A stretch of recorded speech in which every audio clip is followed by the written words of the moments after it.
I feel like the robot one will flow more into the other one Okay, than vice versa. that's fair. Yeah. And I feel like this also kind of plays into the robot one. We're Yes. picking a good order for this. We We are. did not do this intentionally. No, we didn't make like a meeting agenda or anything. Hell yeah. But I think you should lead here because Sure. you've been the one arguing Yeah. with people in Yeah. DMs. Whereas No, I feel really bad because I have been hyping up Mr. Robot since I joined Instagram in like 2019. Yeah. I was talking about Mr. Robot before it was something that pretty much everybody has seen. I knew like 2 people who had seen Mr. Robot when I was hyping it up for the first time. Yeah. And it went as high as being like in my top 5 at one point, which, yikes. no, you had it. Yeah, you had a tier 1 at one Yeah, point. I remember trying to tell you why it was equal to Evangelion, and now I feel very embarrassed about that. Hell yeah. Yeah, but I feel bad because I ended up putting a lot of people onto Mr. Robot, and now I'm just relentlessly slandering it. I mean, And I think I have good reason, and part of me feels bad for slandering it because people probably got a lot of significant, maybe even like life-changing impact out of it. But on the other hand, a lot of my issues with the show, I think, are the shortcomings of that, and my point is that they should seek out more. I can see that. Yeah. I mean, so you're saying like you don't want to shit on them for liking it. Of course, you're not No. shitting on them for liking No, it. but no, you of don't course wanna- not. you Yeah, and don't I've had wanna- the same experience in relationship with the show as I'd imagine they do, so I understand. Like you don't want to shit on the show because you're like, Yeah. okay, this show touched a lot of people, but like Exactly, yeah. you could say the same about like. Obviously, Mr. Robot's better than these examples, but you could say the same about like Anohana or Your Lie in Okay, April yes, or fair enough, fair any enough, yes. like cry-bait show. Yeah, Violet Evergarden. Yeah, Hell yeah. it's like, these shows probably did impact people, but like, that doesn't really shield them from criticism. Yeah, that's fair. But, yeah. But I thought maybe, because I know you think even less of Mr. Robot than I do, I thought maybe this would be, you have it as what, like a 7? Okay. Yo. Maybe. Yeah, I thought this would be a good forum to outline some of the criticism for it, because I can reiterate my points and then see where you'd want to go off of those. That's fair. Most of my criticisms of Mr. Robot were founded when playing Fata Morgana and seeing the difference between Fragment and the Revenant Stream, which are 2 sections of the story that play the exact same events. One of them shows them to you through one character's perspective, very surface level, just kind of tells you key actions, and that's it. It's not that impressive. It didn't add much for me at all. It's a fairly sparse conversation. Yeah. It's that moment, and that section, Fragment, only tells the conversation. Yeah, and from a character's perspective, that is probably not the right pick, as you would say. Yeah, absolutely not. Yeah. The Revenant Stream shows that same exact scene, that same conversation, but from the other character's perspective, and gives us insane detail into all of her thoughts. Pretty much the top 3 most granular Yeah. window into someone's mind in a moment that I've seen in fiction. Yeah. And in doing that, it makes all of the conflicts and all of what she's thinking and why she's going to the places she's going mentally and emotionally make sense and stand out as meaningful. In seeing these, this became, and I think that you were thinking about this, and then we started talking about this difference a lot. Yeah. This became a foundational part of our criteria. Yeah. To what degree it is why a character changes and goes towards the end goal that leads to the work saying what it says. Why is the detail in that so significant? And we came to appreciate that it's hugely significant. It's maybe the most important thing. Because especially in the long run, the detail in the reasoning of why you're getting something out of this work, out of this story, is the value in it. Right? Because if it just says, okay, life is worth living, why? Because it is. Yeah. That's not going to matter to you in a year from now, even if maybe it was presented with some pretty colors or something. Yeah, for sure. And Mr. Robot, I find to be hugely lacking in connecting Elliot's height of conflict to his conclusions. Yeah. And that's both an issue with the detail in his character, because so much of even the climax is spent on the mystery elements of it, and having the viewer focus on that, what's going on, being lost in this meta world that we're in for the last few episodes. But that trades off for not connecting why Elliot is undergoing the changes that he is. Yeah.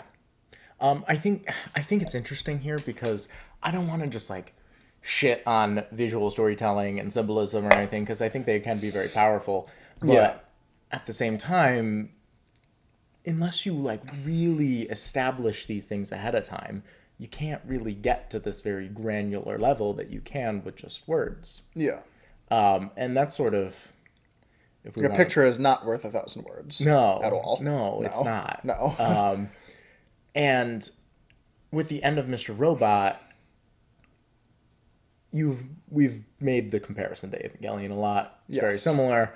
Yes. And the difference between Hello Elliot and episode 26 of Evangelion is Elliot is facing these like different sides of himself and like coming to accept them through looking at them. Sure. Shinji is talking about them and Yes. explaining exactly how he feels about them Yes. and explaining exactly how that changes Yeah. in each moment.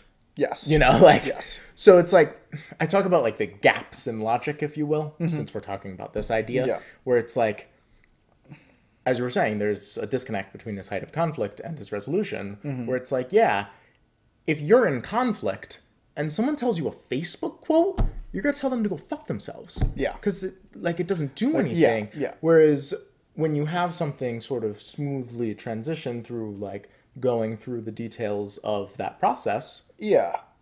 you can be brought along on that journey. It's the difference between you going through a miserable breakup where you are unbelievably depressed and don't know how your life's going to continue on, and somebody tells you, time heals all, bro, Yeah. versus a long 2-hour conversation with one of your best friends actually going through what How you're feeling, Yeah. and then like bringing it to some sort of understanding Yeah. of Yeah. yourself, why you're feeling these things, and Yeah. how to go forward. Yeah. And maybe it's a bit of a hyperbole to say that's the difference between these two endings of two shows. But No, I mean, I think Mr. but, Robot's better than that, but Yeah. it's a similar difference here. yes, I agree. Though I do think that is the difference between Fragment and the Revenant stream. Yes, that is the difference in Fragment and Derivative. Yes, yes, it is.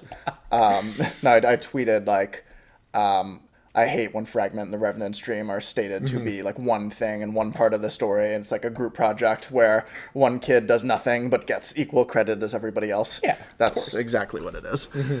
But another issue with Robot Climax is in saying the final statement of sort of both of these shows, and I'm kind of paraphrasing you, and the whole life is worth living because human connections are meaningful, and the Yeah. world is worth not escaping from because of that. Yeah. A lot of Elliot's reason for that is hinged on Darlene, who he is establishing as this key connection that he has. But his dynamic with Darlene, much for the reasons that we've outlined before, and one particular part of your phrase in that is not that great. Because, yes, I agree that Darlene understands Elliot better than pretty much anybody, but we do not see the process as to why she understands him or he understands her really at all. That's right. Because they spend time together, but much of that time is dedicated to just the hacker escapism type of thing. As much of the show is, and I think that a lot of the time that ends up to its disservice because it spends so much time focusing on the conflict of capitalism and on this sort of dystopian world where everybody's miserable because all of the things where if you check Twitter and see any leftist talking about the world, you'll see a million times, which are all valid, but I don't think that Mr. Robot really does much to tackle that. That's fair. It doesn't really tackle capitalism or any sort of reason to deal with the existential dread of a hyper-consumer-based. Yeah. I mean, it shifts the mindset. A where you, little like, bit, but aren't going to like fall into like depression because of it. sure. Of course, I don't think like any individual can really change that, you know? Yes, So no, I guess of course not. I don't have a huge issue with Mr. Robot doing that. But Mr. Robot almost does find some sort of solution to that in its plot, and then it discards this as being escapism. But I find that much of the value in the show for most people almost is the escapism. Contrary to Evangelion, where I don't think that many people like it for the robot fights, and they're less of a less of a completely dominating force at any point in time. They are there, but whenever Evangelion's focusing on robot fights, there's other things going on too. Versus with Mr. Robot, where you'll have many entire episodes that are dedicated pretty much entirely to the Dark Army, if you will. That's fair. I think that is an interesting point on the ending that I didn't think about, where...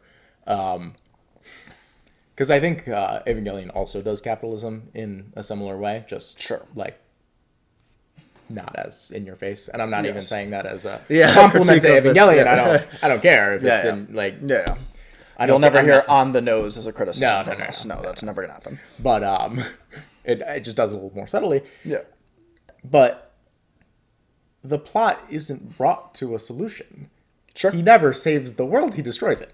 You know? Yeah. Whereas Elliot saves the world. Yeah, he does. You know? Yeah, for sure. Yeah. Spoiler alert. Yeah. I guess, yeah. Yeah. Though part of that, I don't think you should feel too bad about spreading it so much, because I feel like a lot of the basis you were spreading it on back in the old Rap Thought World era was it is really good on this character moment. He's like just as good, if not better, than Walter White. And that's fair. Just as entertaining, if not more so, than Breaking Bad. That was my key tagline, and that is true. Yeah, for sure. Yeah, but no, I'm not trying to dismiss the show. I still think you think less of it than I do. I probably have it at like an 8.5 at the moment. Yeah. Hell yeah. No, it's a very entertaining show. Yeah. But it's like, since you mentioned like it hinges so much on Darlene, it's almost weird because I feel like it's like lacking in this detail by relying too much on visual symbols that weren't built up beforehand. Yes. And then it sort of has to hinge on Darlene. Whereas I've seen people critique Ava in that like Shinji and Asuka's relationship isn't as developed as some other like huge, very well-regarded relationships, which I can understand. I agree. Sure. There are plenty of relationships I think are more emotionally potent than them, but I don't think it has to hinge as much on that as like Robot does, because of the added detail, and we like see Shinji's thought process. We don't have to understand. I mean, it's nice to, but like it's not as required to understand it emotionally through his dynamic with her. Yes. No, Shinji's dynamic with himself is more of the point of impact there than through another character. But Elliot does sort of pass the ball when there's 3 seconds left on the shot clock to Darlene. And I don't think that element lands that much. I think that Robot does this a lot. I think that it just relies on she is family, so she can fill this role. And everybody can relate to that to some degree. So we don't need to make that well established within the show itself. Yeah. And I think that Robot has that as a selling point from the very get-go. I think that a lot of Elliot's character hinges on... another spoiler. What? Nothing. Keep going. I think that a lot of Elliot's character hinges on people relating to who he is, knowing their audience, right? Yeah. I think that people who are going to watch Mr. Robot are probably dudes who are nerdy and probably a bit socially awkward and have a lot of similar experience to Elliot. Okay. And unfortunately, I get the sense that they like it a little bit too much because he is a badass hacker dude. And I think that most people, and especially on Instagram, the people I know who like Robot and don't like Evangelion, are Shinji and they don't want to be Shinji. Yeah. And they find solace in relating to Elliot when maybe they shouldn't be. Because the point of Elliot is that you shouldn't relate to Elliot. Yeah. And that Elliot is wrong. For sure. Yeah.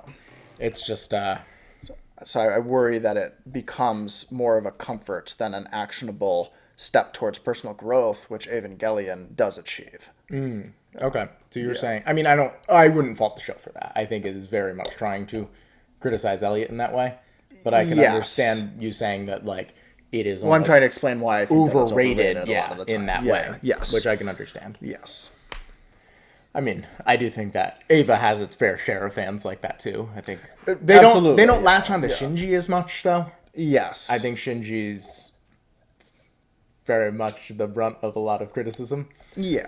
I think that most people who criticize Shinji are just morons. well, yes, but they're just afraid of being Shinji. That's fair. Or they're the complete opposite of Or Shinji. they bullied Shinji in high school. Yes, yes, yes. You either are Shinji and you need to realize that you're Shinji and you should relate to him more.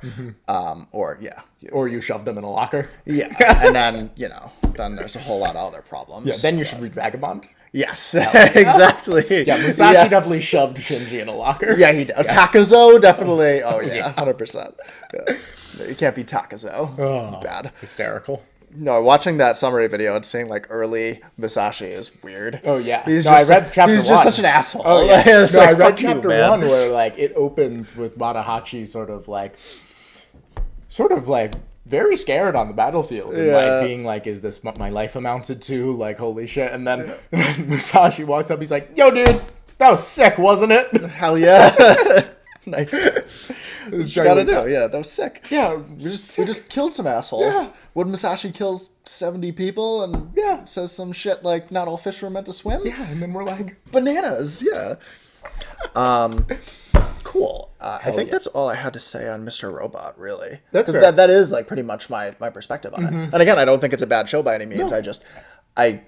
I think it has its point. Yeah. I think its point is much better earned other places, chiefly Evangelion. And even at that, like, you can play Umineko. Because, like,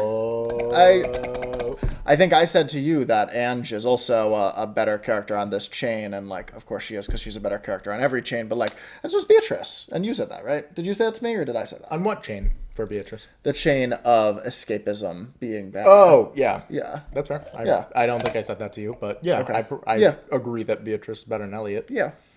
I think that she earns that point well. Yeah, Yeah. for sure. Cool. And I think, Umineko is such a great take on escapism. It does. It's like it almost it's like much more nuanced than it any is. other Oh take. yeah. It dismisses escapism and then like co-opts it into something great. It's weird. Yeah. And of course that all makes sense to anybody who's played Umineko, but Yeah, I mean, so we don't seem like crazy people. I tend to say that it's like it condemns escapism, but very much validates like the emotions that would lead into it as long as you have a full understand. I don't know how to say this. This is fucking hard. Yeah, no, it is. It's because it takes 150 hours for something to say this, and I can't say it to you. Yes. Yeah, it is. But it makes sense, and anybody who's played it is going to be like, okay, sure. yes, I know what they mean. Yeah, for sure. I always, to be very short, I tend to say like magic is either validation or escapism. Yes. And there's sort of like the good magic and the bad magic. Yes. And so that's the very but short version. Yeah, and sort of jumping off from our discussions about the detail in the ending of Mr. Robot and making these sort of logical leaps where you're able to just place yourself into something, or if you can see just this sort of essence in something and you don't need to have any sort of explanation, you can just apply yourself onto it. We get to the discussion that you wanted to have about art and faith. Yeah.